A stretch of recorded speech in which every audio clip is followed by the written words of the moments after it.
কি সুন্দর একটা ছবি। এই যে ছবিটা এটা তোমার আঁকা না ছবি? অবশ্যই আমার আঁকা। তো তোমার আঁকা, আমি তো তোমাকে বিয়ে করছিলাম যে তুমি চারুকলায় পড়ছো, তুমি এত সুন্দর ছবি আঁকো। আমার খুব ইচ্ছা ছিল আমার একটা ছবি আঁকাবো, তো তুমি তো আমার কোনো ছবি আঁকা দিলা না। তুমি কার ছবি? তুমি এই যে বাসায় টাঙায় রাখছো তোমার এক বান্ধবীর ছবি, ঠিক আছে? আমি তো আইনা দেখাবো এক সময় যে তুমি তোমার বান্ধবীর ছবি এসে টাঙায় রাখছো, আর আমার একটা ছবি আঁকা দাও না। এটা হইলো? তাহলে আর্টিস্ট জামাই নিয়ে আমি কি করব? তুমি যে আর্টিস্ট, তাহলে আর্টিস্ট জামাই নিয়ে আমি কি করব বলো? আমার লাভটা কি? সারাদিন যে হাউকাউ করো, ভিতরে তো মানে একবারে মানে চরম ভয়াবহ অবস্থা। যে পারলে আমাকে ছিঁড়ে ফেলো। তুমি কি আমার ভিতরের ছবি আঁকতে বলছি?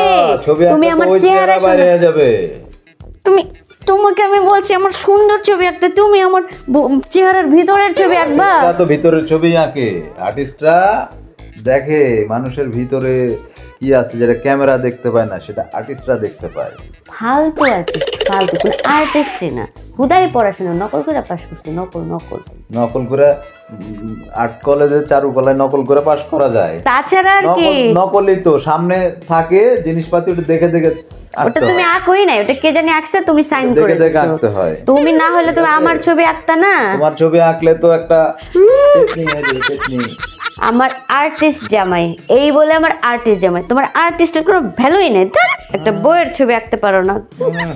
কত ইচ্ছা ছিল বৃষ্টিতে সিনেমায় দেখছি, চা খাবো বৃষ্টিতে, একটা ছাতির মতো থাকবে, চা খাবো আর আমার জামাই ছবি আঁকবে। কত ইচ্ছা ছিল, দেখ কিচ্ছু হইলো না। খালি সংসারে ঢুকে পেঁয়াজ রসুন আদা এইসবেরই গল্প, তেল। যত সব।